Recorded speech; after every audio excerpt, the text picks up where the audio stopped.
యేసు తన శిష్యులను చూసి ధనవంతుడు పరలోక రాజ్యంలో ప్రవేశిస్తుగా దుర్లభమని మీతో నిశ్చయముగా చెప్తున్నాను. ఏదండి యేసు ప్రభు శిష్యులతో మాట్లాడుతున్నాడు. ఏమని మాట్లాడుతున్నాడట? ధనవంతుడు పరలోక రాజ్యంలో ప్రవేశించిన దుర్లభం. చిన్న మాట్లాడాలి ఏముందో?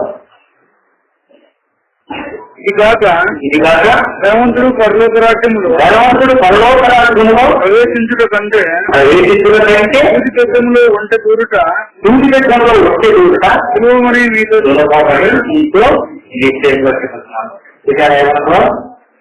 ధనవంతుడు పరలోక రాజ్యములో చేయడం కంటే సూది పెద్దములో వంట దూరడం సులభమంట.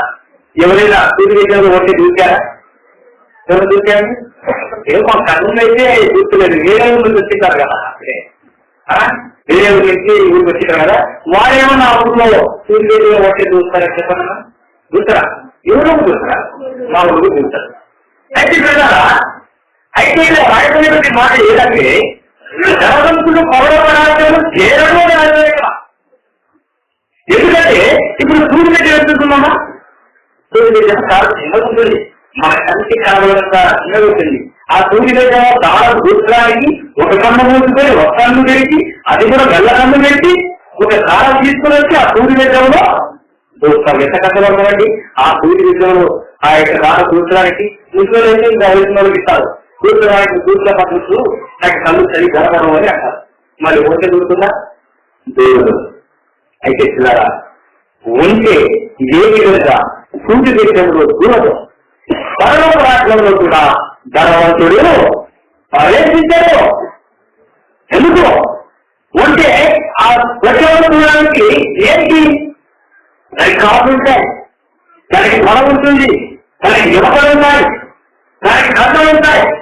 మరి అవన్నీ పెట్టుకొని ఆ పూర్తి వాళ్ళు చూస్తున్నామా? చూడదు. ధనవంతుడు ఏముంటుంది? అహంకారం ఉంటుంది. ధనవంతుల్లో ఏముంటుంది? పాపం ఉంటుంది. ధనవంతుల్లో ఏముంటుంది? ఈర్ష్య ఉంటుంది. ధనవంతుల్లో గర్వం ఉంటుంది. మరి అటువంటి పాపవంతులు కూడా ధనవంతుల్లో ఉంటే ఏ విధంగా చేస్తారు? మరి ఇన్ని అవయవాలు ఒంటిలో ఉన్నప్పుడు ఏ విధంగా సూర్యుడు ఒంటి దొరుకుతుంది? దూరం. అలాగే ధనవంతుడు కూడా పరలోక రాష్ట్రంలో చేరడం లేదు. దుర్లభము అని ఇక్కడ దేవుడు చక్కగా రాశాడు. ఒక అధ్యాయం చదువుతున్నాం. మరొక అధ్యాయము ఆదికాండం 21వ అధ్యాయము 1వ వచనం. యెహోవా తన చెప్పిన ప్రకారం 24వ వచనం. అబ్రహాము ఒక కాలము గడిచిన వృద్ధుడై ఉండెను. అన్ని విషయములలోనూ యెహోవా అబ్రహామును ఆశీర్వదించెను. ఎందుకంటే అబ్రహాము కూడా ధనవంతుడు. ఇది అనుకోవచ్చు. మరి ధనవంతులందరూ కూడా పరలోక రాజ్యంలో చేరడం దుర్లభం అన్నప్పుడు మరి అబ్రహాము కూడా ధనవంతుడే కదా. అయితే ఇలా అబ్రహాముకి ఇచ్చినటువంటి ధనం ఎవరు? అబ్రహాము దగ్గర ఆస్తి ఎవరిది? దేవుడికి ఆస్తి. దేవుడిచ్చినటువంటి ఆస్తి కాబట్టి అబ్రహాము దగ్గర ఎంత ఉన్నా కూడా అతిరే చాలా సంవత్సరాలు అబ్రహాము బతికాడు. అయితే అతనికి ఉన్నటువంటి ఆస్తి ఎవరికి కూడా ప్రదేశంలో లేదు. ఎందుకంటే అబ్రహాముకి ఇచ్చినటువంటి ధనము, అబ్రహాముకి ఇచ్చినటువంటి ఆశీర్వాదము, అబ్రహాముకి ఇచ్చినటువంటి ఆ దీవెన ఎవరిచ్చినది? దేవుడిస్తాడు. మరి దేవుడిచ్చినటువంటి దీవెన, దేవుడిచ్చినటువంటి ఆశీర్వాదము ఎక్కడ ఉంటుంది? ఎక్కడికి పోదండి. అబ్రహాముకు ఉండేటువంటి విశ్వాసము మనకు ఎవరికి కూడా ఉండక పోవచ్చు. అందుకే మన వాళ్ళు ధనవంతులు ఎక్కడైతే ధనవంతులు ఎవరు లేరు కాబట్టి మనం ఎలా మన దండులం ఎదురుగతంలో దీపలైన నీరు నీరు అని రాశారు. ధనవంతులైన మీరు ప్రజలు మీరు పర్లోక రాజ్యాలు తీసుకుని మీరు ఎదురు వస్తారు, పొడి చేస్తూ వస్తారు, లేకపోతే తీసుకుని ఉత్తరం రాసి వస్తారు. ఎవరికి వస్తారని ఎవరికి రాదు. ధనవంతులు అయితే ధనవంతులకు ఉండేటువంటి ఆ గర్వము, ధనవంతుడి ఆ పాపమే పరలోక రాజ్యానికి చేరడానికి దాడి చేయడం లేదు. మొదటి అధ్యాయం చదువుకుందాము. లూకా సువార్త 12వ అధ్యాయం చదవాలి. ఇది చదువుతాను. మరియు ఆయన వారితో ఈ ఉపమానం చెప్పాను. ఒక ధనవంతుని భూమి సమృద్ధిగా పండాను. అప్పుడు అతడు నా పంట సమకూర్చుకున్నట్టు స్థలము చాలదు కనుక నేనేమి చేస్తున్నాను తను ఆలోచించుకొని ఇలాగ చేతును నా కోట్లు విప్పి వాటికంటే గొప్పవాటిని కట్టించి అందులో నా ధ్యానం అంతటిని నా ఆస్తిని సమకూర్చుకొని నా ప్రాణముతో అనేక సంవత్సరములకు విస్తారమైన ఆస్తి మీకు సమకూర్చబడి సంతోషించు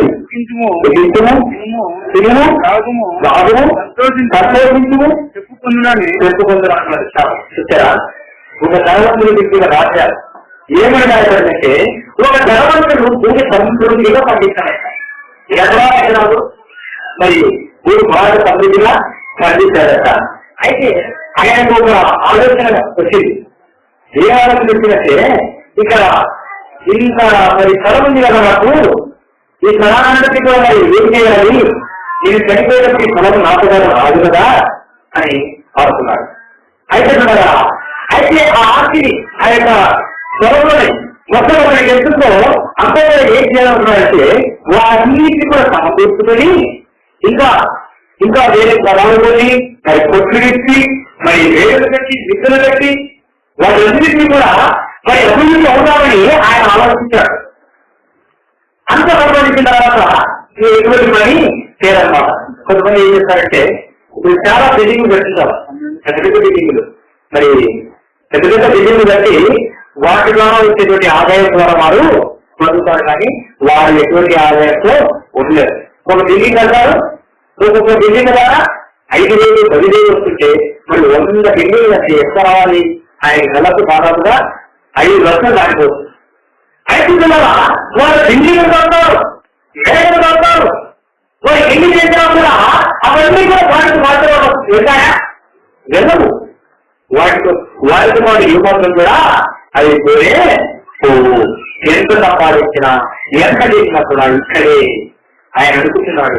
ఆయన అనుకుంటారట మీరు అన్ని బిల్డింగ్లు కట్టి అన్ని రేట్లకు ఇచ్చి ఆ డబ్బు ద్వారా బతుకుతారు, ఎటువంటి కష్టం చేయకుండా అని ఆయన అనుకున్నాడు. నాకు దేవుడు అవసరమే లేదు, ఇది సంపాదించావు కదా, రెక్కలు ముద్ర తీసుకొని సంపాదించారు, ఇది ఇల్లు రాను సృజించమని ఆయన మనసులో అనుకున్నాడంట. అయితే ఏ సూత్రము లేనిదే ఏది కూడా లేదు. అన్ని చిన్నపిల్లలు కలుపుకుంటారు. ఏది నేను చేస్తున్నా అది చెట్లు కుదురుతున్నా, దిగుతా ఏది నేను చేస్తున్నా.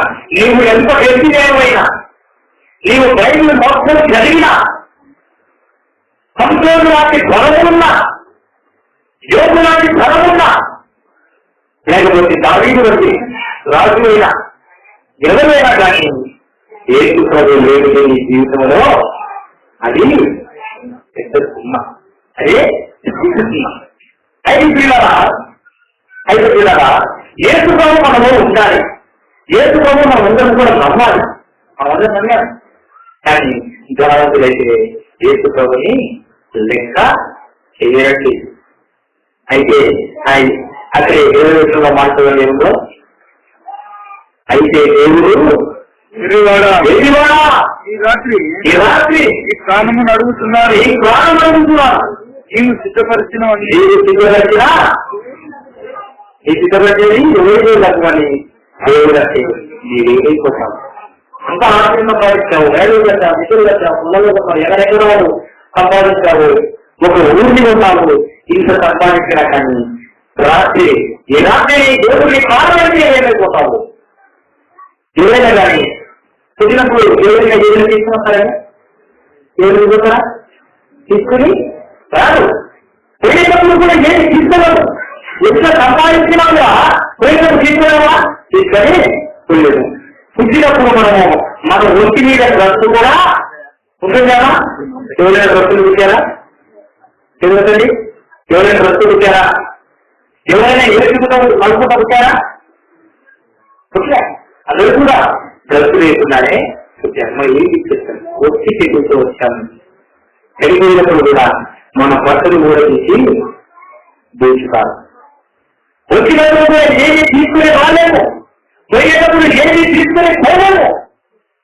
వచ్చేటప్పుడు మరి పుట్టినప్పుడు మనం ఆ పుట్టినటువంటి పిల్లలు కూడా మరి ఏసుకుంటా కొడతారు. పోయేటప్పుడు కూడా మనము ఏసుకుంటా వెళ్తాం.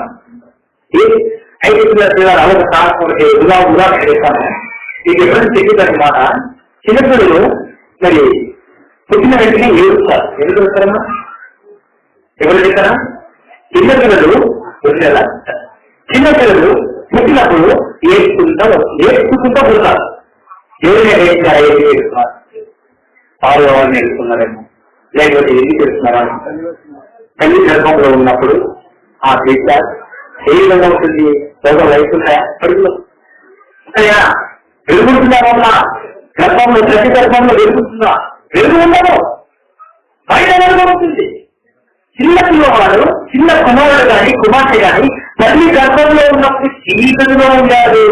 9-10 నెలలు చీకటిలో ఉన్న బిడ్డ బయటకు వచ్చే ఏడాలా వెలుగుతో చేశారు. వెలుగును చేశారు. అంత చీకటిగా ఉన్నారు. అంత చీకటిగా ఉండేటట్టు ఆ యొక్క బిడ్డ తల్లి గర్భంలో నుంచి ఎప్పుడైతే బయటకు వస్తారో ఈ వెలుగు ఏడుస్తారు. అప్పుడు వెలుగు లోపల చీకటి, బయటేమో వెలుగు అని ఆ చిన్న కుమారుడు చిన్న కుమార్తె ఏడుస్తారండి. మరి మనము పుట్టినప్పుడు ఎత్తుకుంటూ పుట్టినప్పుడు ఎటువంటి రసమో లేకుండా ఎటువంటి తీసుకుని కూడా మనము పుట్టలేము. అయితే వెళ్ళేటప్పుడు కూడా ఏది తీసుకెళ్ళలేము, ఇటువంటిది కూడా మనము తీసుకొని వెళ్ళలేము. అయితే పిల్లరా మన వండుతాను ఇంత సంపాదన ఉంది, ఇంత సంపాదన ఏం చేయాలనుకుంటానేమో. అయితే పిల్లరా పేదలు మీరు ప్రతి తీసుకుని వెళ్తారా? ఎవరు వెళ్తారా? ఎవరు తీసుకెళ్ళరు. పేదలు ఇల్లు కానీ లేకపోతే కోళ్ళు కానీ లేకపోతే ఏదైనా ఈ బయట కానీ బయటికి దూరం వెళ్తాం, లేకపోతే కాఫీతో దూరం వెళ్తాం. మరి ఎక్కడికి వెళ్తాం? ఎక్కడికి తీసుకెళ్తాం? ఎక్కడికి తీసుకెళ్తారు? అంతా బహుశా. అందుకే దేవుడు అంటున్నాడు, వేసి బాధ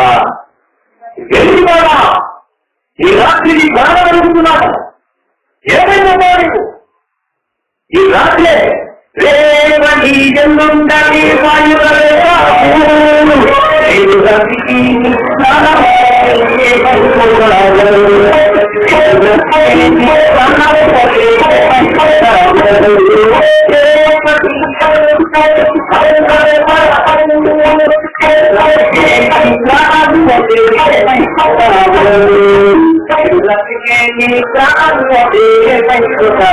రేపటి ఇల్లు వాయిదాలుస్తాం. కానీ నేడు రాత్రి దేవుని కారణం నేనేం చేసుకుంటామని బయలుదేరడంలో రాయబడింది. మొదటి అధ్యాయం వెళ్దాము.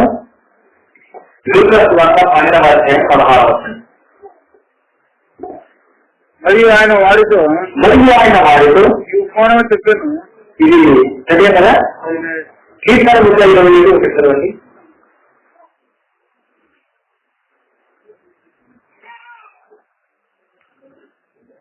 యెహోవా ఇల్లు కట్టించిన ఎడల ఇల్లు కట్టి దాని కట్టువారి ప్రయాసం వ్యర్థమే. దాని కట్టువారి ప్రయాసము ఇప్పుడు మనం మేడల గురించి మాట్లాడుతున్నాము, బిల్లీల గురించి మనం మాట్లాడుతున్నాము.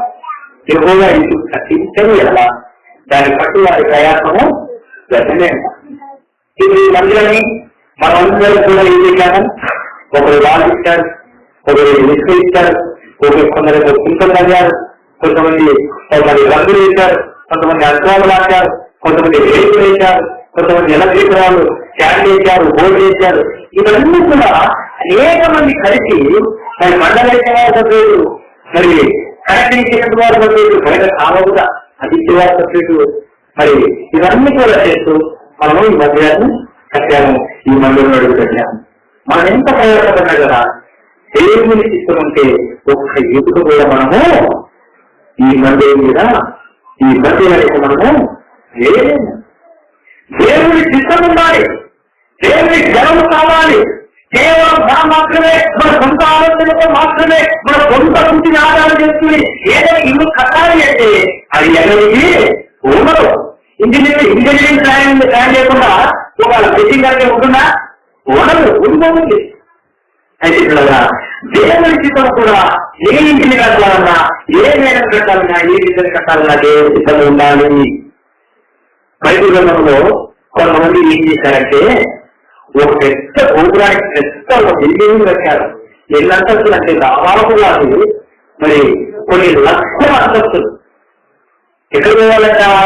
ఆకాశం చేసేసి పోవాలంట. ఆ బిల్డింగ్ ఎక్కుకుంటా, ఆ బిల్డింగ్ ఎక్కుకుంటా ఆకాశంలో దేవుని దగ్గర స్థిరపడాలని కొంతమంది ఏం చేశారు? బయటలో ఉన్న మాటనే వాళ్ళు ఏం చేశారంటే ఒక మరి బిల్డింగ్ కట్టడానికి ఏర్పాటు చేశారు. దాదాపుగా 180 బిల్డింగులు, 180 అంతస్తులు పెట్టారు. ఎటువంటి పెట్టారమ్మా? ఇది అలా చేస్తున్నారు బాబు, అలా చేద్దమ్మా. ఎప్పుడైనా పెట్టారు 180 అంతస్తు బిల్డింగ్ చూసిందా? ఎక్కడ అయితే పిల్లల దాదాపుగా 180 దాకా కట్టారు. ఎక్కడికి వారికి? ఆకాశములో స్థిరపడాలి. అయితే కడుతున్నారు. దేవుడు చూశారు. దేవుడికి ఏం చేయాలంటే ఏంటి వీళ్ళు నా దగ్గర ఉన్నారని చేస్తున్నారా? కానీ నమ్మిన వాళ్ళైతే కాదు, నా విశ్వాసం అయితే కాదు. బిల్డింగ్లు పడుతున్నారు. ఆకాశంలో స్థిరపడాలని బిల్డింగ్ పడతారే ఏంటి వీళ్ళని దేవుడు ఆలోచించాడు. వారి మాటలు తారుమారు చేశాడు. వారి భాషలో ఒకే భాష ఉండేది, ఒక్క పలుకు ఒక్క భాష మాత్రమే అప్పుడు ఉండేది. అది హిబ్రూ భాష మాత్రమే ఉండేది. అయితే దేవుడు ఏం చేశాడు కదా, వారి భాషను మార్చేశాడు. ఆ బైబిల్లో ఇస్తానికి ఇది చేయలేదా ఇంకా ఇస్తారు కదా. ఆ మంది మధ్యలో ఉన్నవాడు రే బాబు కైగలం అంటే ఏం చేస్తారంట? మత్స్యాన్ని ఇస్తారంట. మరి ఢిల్లీ కదా అవుతుందే, ఇస్తాను అంటే మర్చిస్తాడు, ఢిల్లీ ధనమానిస్తాడు. లేదు మరి చేప అందించాలంటే ఏదో ప్రయత్నిస్తాడు. మరి ఇలాంటివి అందించినప్పుడు ఆ బిల్డింగ్ ఎక్కువ కనబడుతుంది, ఎప్పటికి కూడా కట్టబడుతుంది. ఇస్తాడు లాంటి మర్చిస్తాడు. కరెక్ట్గా బిల్డింగ్ కట్టలేకుండా వాళ్ళు కింది చేశారు. తర్వాత అది ఆ విధంగా వాళ్ళు కింది చేశారు. వాళ్ళు ఎప్పటికి కూడా ఆ యొక్క దానికి ఏం చేశారంటే బాధ్యులు రూపము అది ఎవరైనా జరిగింది. ఎవరు కట్టారు? మనలాంటి పేదవారు కట్టారా? కట్టిన వారు కట్టించిన వారు పెట్టేది. మనలాంటి పేదవారు కట్టారా? కట్టరు. ధనవంతులు కట్టారు. మన బాధ చెప్పాలంటే దుబ్బుడు ఏంటంటే ఏమన్నాము మనం ధనం చేసి వాళ్ళు దుబ్బోపో వాళ్ళు దుబ్బుతున్నారు అంటే వాళ్ళకి బాగా ధనం ఉంది కాబట్టి వాళ్ళు మనం వస్తాం. అయితే పిల్లరా ఆ ధనవంతులు ఉండేటువంటి అహంకారము, ధనవంతులకు ఉండే దుర్మార్గత ఎవరికి కూడా ఉండదు. వాళ్ళు కట్టడానికి ప్రయత్నించారు కానీ అది కట్టలేకపోయారు. ఎందుకో అక్కడ దేవుని చిత్తనం లేదు, దేవుని యొక్క మార్గదర్శనం లేదు, దేవుని ఆశీర్వాదం లేదు, దేవుని క్రియలు లేదు. దేవుని ఆశీర్వాదం లేకుండా ఏ మందిరాన్ని కట్టలేదు, ఏ క్రియలు కూడా కట్టలేదండి. మరి కట్టలను ప్లాన్ చేస్తామా? అందుకే దైవులను యెహోవా ఇల్లు కట్టించని జనమ దాని కట్టు వారి ప్రయాసము వ్యర్థమే. ఇటువంటి రాళ్ళు కూడా పెట్టలేదు, ఇటువంటి ఇల్లు కూడా చేయలేదండి. మొదటి అధ్యాయం చదువుతున్నాము. యోహాను సువార్త 15వ అధ్యాయము 5వ వచనం.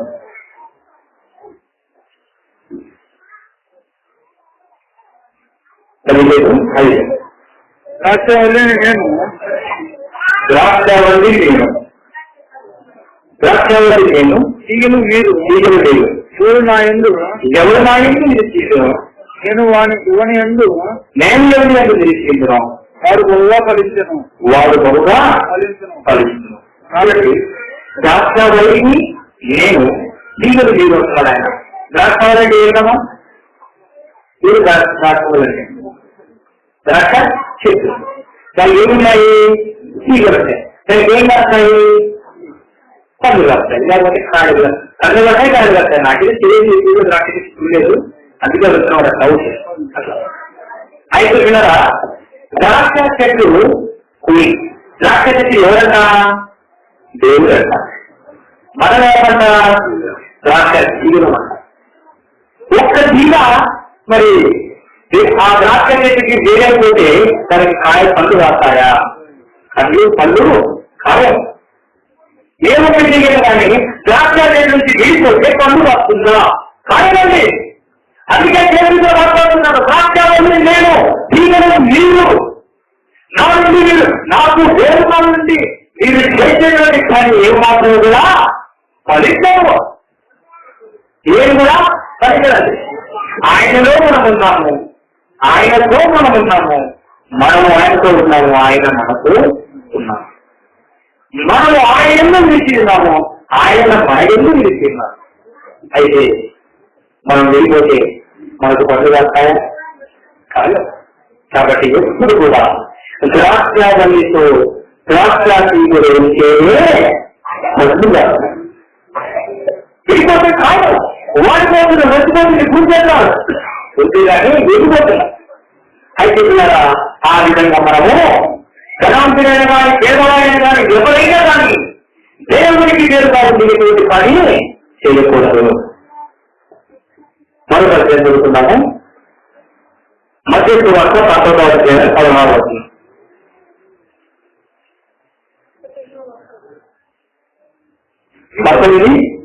ఇదిగో ఒకడు ఆయన ఎద్దకు వచ్చి కూడా జీవం పొందుటకు ఏ మంచి కార్యము చేయవలనని ఆయనను అడిగాను. అందుకు ఆయన మంచి కార్యమును గురించి ఎందుకు అడుగుతున్నావు? మంచివాడెక్కడే జీవములో ప్రవేశింపబోయిన ఎడల ఆజ్ఞలను కైకొనమని చెప్పాను. మరి ఇది ఎంత రావడం తెలుసా? వీరు ధనవంతుడు ఏసు ప్రభుత్వం వచ్చారు. ఒక చదువు అడిగారు. ఏమడిగారంటే, ప్రభువా నిత్య జీవం పొందడానికి మీరేమి చేయాలి? ఏం చేయాలట? నిత్య జీవం పొందడానికి ఏం చేయాలి అని అడిగాను. చూడండి, ఈ మాట సాల్వ్ చేస్తున్నాము. అయితే ముందుగా మనకు ప్రశ్న, ఎటువంటి ప్రశ్న అంటే, మనము దేవుని నమ్మాము కాబట్టి మనము మంచి కార్యాలు చేస్తూ ఉన్నాము. అవునా కదా? మనకు ఇద్దరు అన్నిలోని తేడా ఏంటి అంటే, మనకు అన్నిలోని తేడా ఏంటంటే, మనము పరలోక రాజ్యం సంపాదించుకోవడం కోసము మంచి కార్యాలు చేస్తాము. పరలోక రాజ్యము సంపాదించడం కోసం మనము మంచి కార్యాలు చేస్తాము. అయితే అన్నిలో కాదు. అన్నిలో అంటే మనము దేవుని నమ్మాము కాబట్టి మంచి కార్యాలు చేయాలని మనం అనుకుంటాం. అన్ని లేదా మంచి కార్యాలు చేస్తాం. అయితే ఎందుకు చేస్తారు మంచి కార్యాలు? వాళ్ళు నీతిగా ఉండాలి, పుణ్యకార్యాలు చేస్తే పరలోక రాజ్యం వారికి ఉంటుంది కాబట్టి మంచి కార్యాలు చేస్తారు. అయితే మనం దేవుని మందిరానికి వస్తున్నాము కాబట్టి మంచి కార్యాలు చేస్తాము. వాళ్ళు ఏం చేస్తారు? మంచి కార్యాలు చేయాలి అంటే దేవుని నమ్మాలి అని వాళ్ళు అనుకుంటారు. అయితే మనము వాడుతున్నటువంటి సేవ అదే నమ్మ మంచి కార్యాలు చేయాలి. మంచి కార్యాలు చేస్తే దేవుని నమ్మేస్తున్నారు వాళ్ళు అనుకుంటారు. చాలా తేడా. అయితే పిల్లరా, మరి తెలియజేయాలంటే అసలు ఒక డౌట్ అడిగారు, ప్రభువా నిత్య జీవం పొందాలంటే ఏం చేయాలి అన్నా. అందుకు ఆయన అడిగాడు, యేసుతో ఉన్నాడు, నీవు దేవుని యొక్క బైబిల్ రంగాన్ని పాటిస్తూ ఉన్నాడు. ఏ చిన్నప్పటికీ పాటిస్తున్నాడు. ఏమి పాటిస్తున్నాడు చెప్పితే యేసుతో ఉన్నాడు. ఏమన్నాడంటే, అరగంటి చేయవద్దు, వ్యతిరేకించవద్దు, దుర్నిరించవద్దు, అబద్ధ సాక్ష్యము పలకవద్దు, తల్లిదండ్రులను సన్మానించము, నిన్ను లేని పొరుగు వారిని ప్రేమించాలి అన్నారు. అయితే పిల్లరా, ఆయన అన్నాడు, నేను చిన్నప్పటి నుంచి కూడా నేను పాటిస్తున్నాను తల్లి, నేను పాటించేది, నేను ఎటువంటి పాపం చేయలేమని ఆయన అంటున్నారు. ఇది ఒక పాట పాడుతుందో అందరూ అల్లరి చేస్తారు పిల్లలు. అందరూ ఏదో మరి పిల్లలు అందరి వల్ల సరిగా మీకు మాటలు వినవలేదు. కాబట్టి మీరు వాక్యంపై దృష్టి పెట్టాలి అంటే ఒక పాట పాడుతున్నారు.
ఇక్కడ ఆయన ప్రభువా ఇద్దరికి వారికి వారసులు కావాలంటే ఏం చేయాలి అన్నాడు. అంటే ఆయన అక్కడ ఎన్ని ఆశలు పాటిస్తే నీవు నిత్య జీవానికి వారసులు అవుతావంటే ఆయన అన్నాడు, లేదా నేను చిన్నప్పటి నుంచి ఎటువంటి పాపము కూడా చేయలేదా, ఎటువంటి అబద్ధము కూడా ఆడనా, ఎటువంటి అపహత్య చేయాలా, ఎటువంటి మరి దొంగతనం చేయాలా, ఎటువంటి అబద్ధ సాక్ష్యం కలగదా, ఎటువంటి మరి నేను ఏ విధంగా కూడా నా తల్లిదండ్రుల్ని అవమానించలే. ఎందుకు భావిస్తున్నాడు నాకు తిరిగి వస్తున్నాను. అప్పుడు ఏదో ఒక మాట అన్నాడు. ఏమన్నాడు తెలుసా? చదవదు కింద,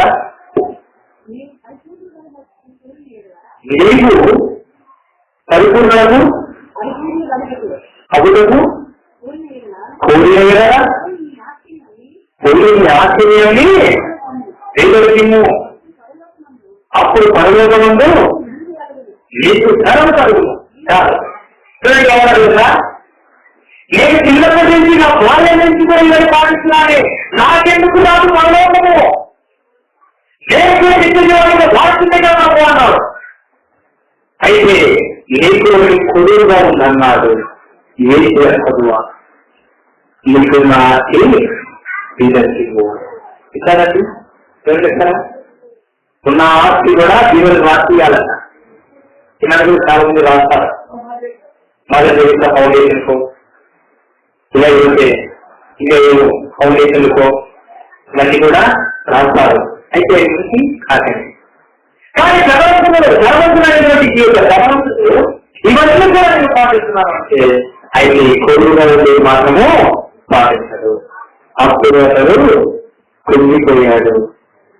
ఈ కుంగిపోయేది ఆ ఆస్తిని పిల్లలకి ఎప్పుడు అనగానే, అయ్యో ఆస్తిని నేను సంపాదించినటువంటి ధనం, నా కావాలి ఉత్పాదం సంపాదించిన ధనము, నేను చచ్చిపోయిన కూడా కావాలి తీసుకునే ధనము, నేను నా పని గతంలో వచ్చినప్పుడు తీసుకునే ధనము, నేను అన్ని గిన్నెలు రాస్తాను మొదలే అని ఆయన తిరిగి వెళ్ళిపోయాడు.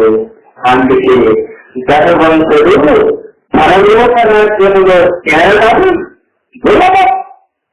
అందుకంటే సూర్యుడిలో వచ్చేమో కానీ ఆ యొక్క ధనవంతుడు మాత్రము పరలోక రాజ్యంలో మాత్రము చేరలేదు. అది ఒక ద్వారం. అందులో దూరాలి అంటే నీటి మొదలే ఉండాలి. అందులో దూరాలి అంటే ఆ పర్వత రాజ్యంలోకి వెళ్ళాలి అంటే పవిత్రుడై ఉండాలి. ఆ ద్వారంలోకి వెళ్ళాలి అంటే మంచి మనకు మంచి ప్రవర్తన కలిగిన వాళ్ళు మాత్రమే వెళ్తారు. ఆ సూర్యగంలో ఏదైనా దూరాలి అంటే వారికి ఎటువంటి తనలో ఎటువంటి అవయవాలు ఉన్నప్పుడు కేవలం ప్రాణం మాత్రమే ఉండాలి. లేకపోతే చిన్న కర్ర అయి ఉండాలి. కానీ ఇక ఈ యొక్క మరి భోజనం కానీ దునపదులు కానీ ఎవరు దూరాయని మరి ధనవంతుల్లో అటువంటి భావం ఉందే. ధనవంతుల్లో మరి ధనవంతులు చేసినటువంటి భావములు ఎవరు కూడా చేయలేదు. ధనవంతులు ధనము ఎవరికి కూడా ఉండవు. ధనవంతులు ఆ అంతరం ఆ తీర్మానంగా అటువంటి అత్యంగా ప్రగతిలో ప్రోత్సహించడం ఉండదు. అందుకే పరలోక రాష్ట్రంలో ధనవంతులు ఆయన తిరిగి వెళ్ళిపోయాడు. అందుకే ఈ మాట దేవుడు మాట్లాడుతున్నాడు. చదవండి. యేసు తన శిష్యులను చూసి ధనవంతుడు పరలోకరాజ్యంలో ప్రవేశించగా దుర్లభమని మీతో చెప్తున్నాను. ధనమే కాదండి, జీవుడు డబ్బున్న ప్రతి ఒక్కరికి కూడా గర్వం ఉంటుంది. జీవుడు డబ్బునంటే అది ఎలా రాకుంటే కాము, ఎలా పాడు చేద్దాము. ఒక వ్యక్తి నేను నందిగుర్కు వెళ్ళినప్పుడు, నందిగుర్కు సంఘానికి వెళ్ళినప్పుడు దిగురు తీసుకునే ఆ మంచానికి అయితే చెప్పడం, అయితే తెలుసుకోండి. అయితే ఆ వ్యక్తి నా అక్కడి నందిగుర్కి వెళ్ళారు. వెళ్ళారు కూడా అతని దగ్గర డబ్బులు ఉన్నాయి, ఎంత దాదాపుగా 3,000 దాకా ఉన్నాయి. అయితే అతనికి అసలు మనసు ఉండడం లేదు, మనసు ఉండడం లేదా అసలు దేవుడు. ఎప్పుడైతే పొడి కలగాలి, ఎప్పుడైతే ఆ పాఠశాల కలగాలి, ఎప్పుడైతే కళ్ళు కలగాలి, ఎప్పుడైతే సినిమా తింటే ఒక టికెట్ కొని ఆ సినిమా చూడాలనేటువంటి ఆలోచన. అయితే నా ఎంబడేసినటువంటి తల్లి నేను పంపిస్తానా? నా ఎంబడేసి వేరే నా ఎంబడేసి నేను సినిమా పంపిస్తానా? లేకపోతే వాస్తవం పంపిస్తానా?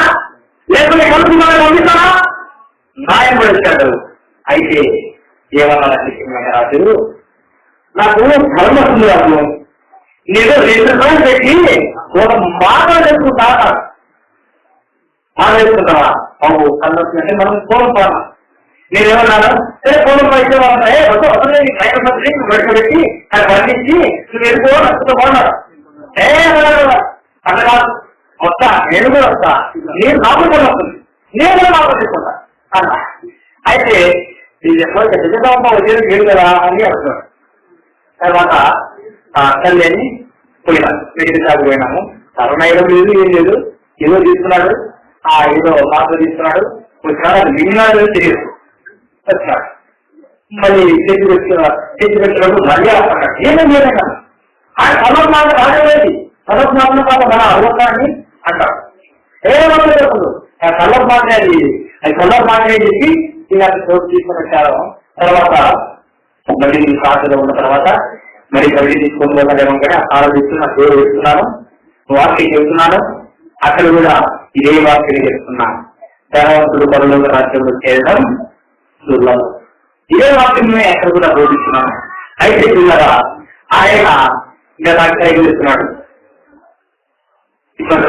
ఏంటి ఏంటి ఏమైనా ఉన్నది చెప్తున్నాను, ఇవి ఇంకోటి నువ్వు బయటకు పెడతాడు, వద్దొద్దు ఏం చేస్తావు అంటే.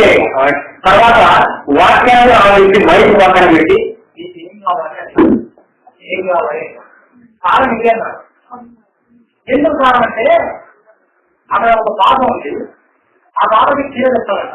అంటే అక్కడంటే వాళ్ళకి మందులే బాబా, ఆ బాధకి మన పెళ్ళేది చీర కొనుక్కున్న సాగన్నా.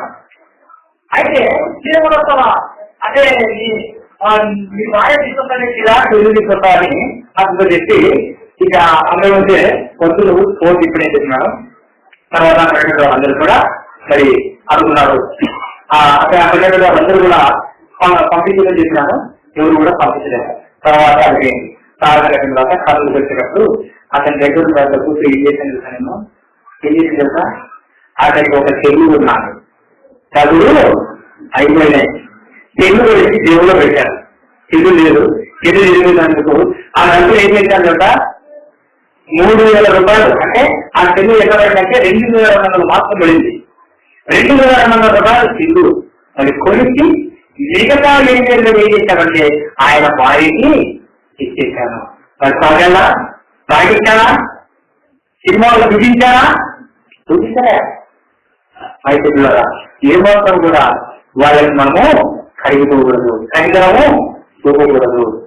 అయితే ఎందుకంటే ఆ యొక్క ధర్మమున్న వాళ్ళు ఎప్పటికీ కూడా ఎలాగైనా ఆ తప్పు అడుగుకోకపోవాలని ఆయన ప్రయత్నిస్తాడు.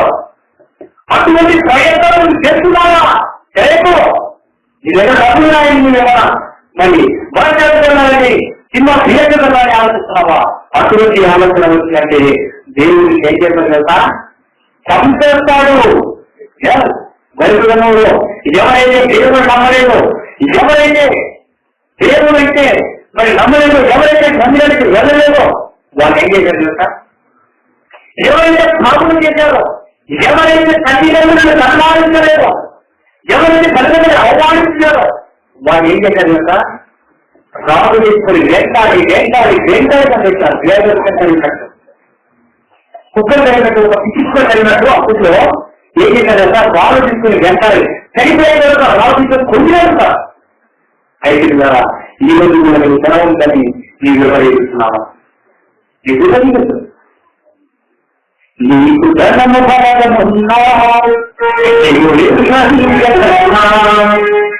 ధనము బలమున్నా నేను మెరుగని కన్నా ఆదరణ పాత్రమైనది కొట్టని కరిగిరాడుతున్నా ఆదరణ పాత్రమైనది కొట్టని కరిగిరాడుతున్నా ఎలా మాటలైనా నిరంతరమైనా ఎలా మాటలైనా నిరంతరమైనా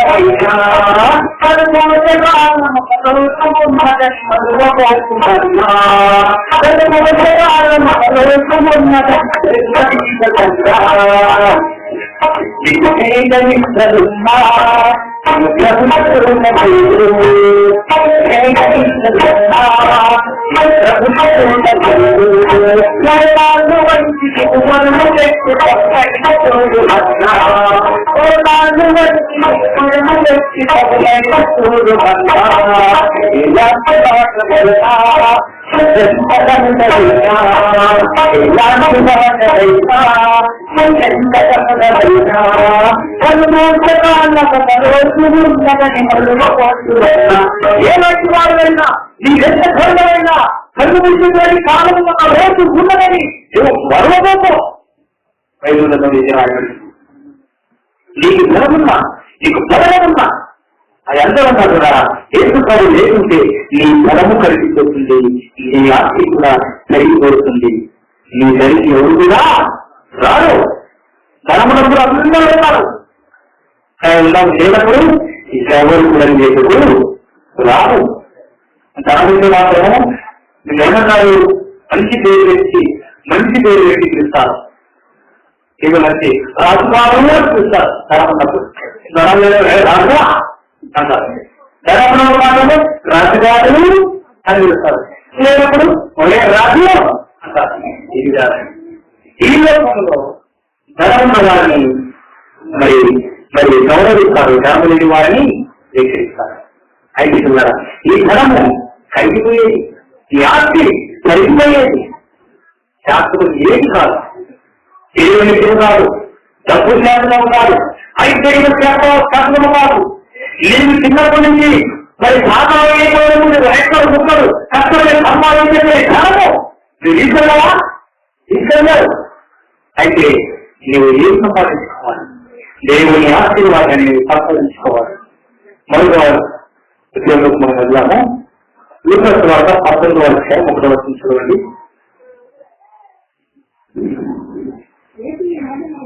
ఏమి మాటలు చెప్పి తర్వాత గలిలయ నుంచి యోర్దాను నది నుండి యూదయ ప్రాంతంలోకి వచ్చాను. బహుజన సమూహములు ఆయన వెంబడింపగా 19వ అధ్యాయము 1వ వచనం ఆయన సంచరిస్తూ ఎరికో పట్టణంలో ప్రవేశిస్తూ దాని గుండా పోతుండెను. పుత్రురాలు ధనవంతుడైన పేరు గల ఒకడు యేసు ఎవరో అని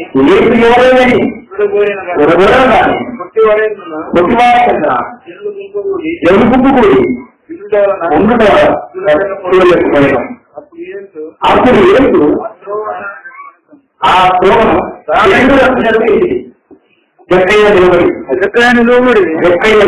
ఇదిగో ప్రభువా ఆస్తిలో సగం బీదలకి ఇస్తున్నాను. ఆ తరగతులు ఏమన్నారు? ప్రభువా నేను చిన్నప్పటి నుంచి పాటిస్తున్నాను, అయితే ఆస్తి నేను బీదలకి పో అని అనగానే పాటికి లేక రేపు వెళ్ళారు. కానీ ఎక్కయ్య ఏమన్నా తెలుసా? ఎక్కయ్య ఎక్కుతాడు తెలుసా? ఎక్కయ్య 3 రూపాయలు అంతే, ఎక్కువ ఉండదు. బైబిల్లో ఉన్న ఎక్కయ్య 3 లేకపోతే 3 కదా, అడుగున్నర మాత్రమే ఉంటారు. అంటే మొన్న చూశారు కదా, ఒక అడుగున్నర మనకి వచ్చిన వ్యక్తిని ఇలా పంపించండి, కుర్చీలో కూర్చొని అతను కుర్చీలో కూర్చొని వాక్యము చెప్తున్నారు. అయితే పిల్లరా అంతకంటే మరి ఆ విధంగా పూర్తిగా ఉండేది ఎక్కయ్య పూర్తిగా ఉన్నారు. ఇంకో కనబడదు కదా, నేను అడగలేదు కదా. ఆయన ఇప్పుడు వచ్చిన మాట అంటే ఏం కనబడదు. ఆయన అతనికి ఏం చేస్తారు? కుర్చీ పెట్టి ఇక్కడ గడువు వాక్యం చెప్పాలి, ఆ విధంగా చేస్తారు. అయితే పిల్లరా ఆ ఎక్కయ్య అంత జలమాంసం ఉంటే ఏదో కనబడడం గడ్డ ఏం చేయాలి? ఏం చేయాలా? కొట్టుకుంటారు కదా.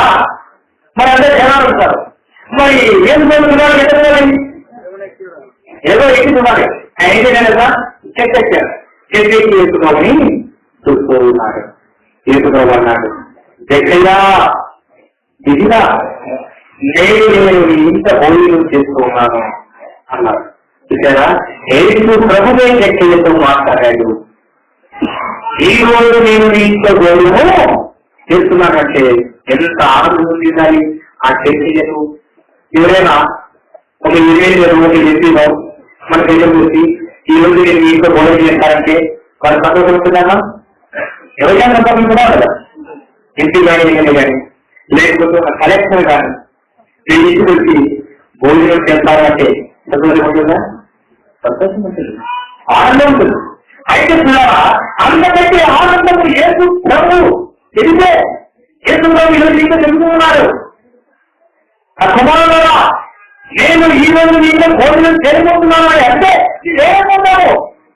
ఎంత ఆనందం, ఎంత సంతోషము. ఆ సంతోషంతో ఆనందంతో యేసు ప్రభుని శిష్యులని మరి వెంకయ్యకు తీసుకెళ్లారు భోజనం పెట్టుకోడు. ఇక్కడ ఒక మాట అన్నాను, ఏమన్నాడు తెలుసా? నా ఆశయాన్ని బీబులు ఇస్తున్నాను. ఆశయం ఏం చేస్తున్నాడట? తీసుకొస్తున్నాడట. నేను నా ఇంటికి బాగోలేదే నాకు ఆశీర్వాదం ప్రభువా. అయితే ఆ గ్రంథం కూడా బీబులు ఇచ్చేస్తున్నానని ఆయన ఇచ్చాడు. ఆశించడు కూడా బీబులకి ఇచ్చాడు. మరి ధనవంతుడు ఇచ్చారా? ధనవంతుడు ఇవ్వలే, కానీ దగ్గర మాత్రమే ఇచ్చాడు.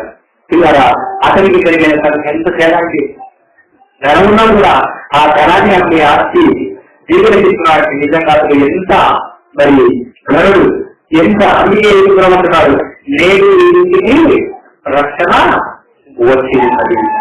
పిల్లరా, ఈ విధంగా మనమందరం కూడా మనము డబ్బు ఉన్నదని ఏ మాత్రం కూడా మనము గర్వపడకూడదు. డబ్బు మన దగ్గర ఉంది అని ఏ మాత్రం కూడా మనం ఇతరులకు వ్యతిరేకించకూడదు, అసహించుకోకూడదు. ఇప్పుడు మనకంటే చాలా పేదవాడు, మనకంటే చాలా మరి ఎటువంటి అన్నము కూడా సరిగా పరిస్థితుల వాళ్ళు ఉంటారు. వాళ్ళకంటే మనం ఇవ్వడము గర్విస్తున్నాం, మనకంటే గర్వంతులు ఇంకా ఉంటారు. అయితే పిల్లరా, ఎవరైనా కానీ డబ్బు ఉన్న వాళ్ళు మాత్రము పల్లెరాజులను చేరాలి అంటే ముందుగా అతను దేవుని మందిరానికి వెళ్ళాలి, ప్రార్థన చేసుకోవాలి. అతడు దేవుడు మంచిగా మోడల్స్ కలిగి ఈ విధంగా పిల్లలు పేదలకు సహాయం చేస్తేనే అతడు సౌరవరాజ్యాలు జరగాలి. కానీ ఏమాత్రం కూడా చేశారా కాదండి. ఒక చిన్న ఉదాహరణ చేసి ముగిస్తాను. ఒకరు ఏం చేశారంటే, ఒక మరి లైఫ్ బాయ్ కప్పు చూసారా, లైఫ్ బాయ్ కప్పు అనేటువంటి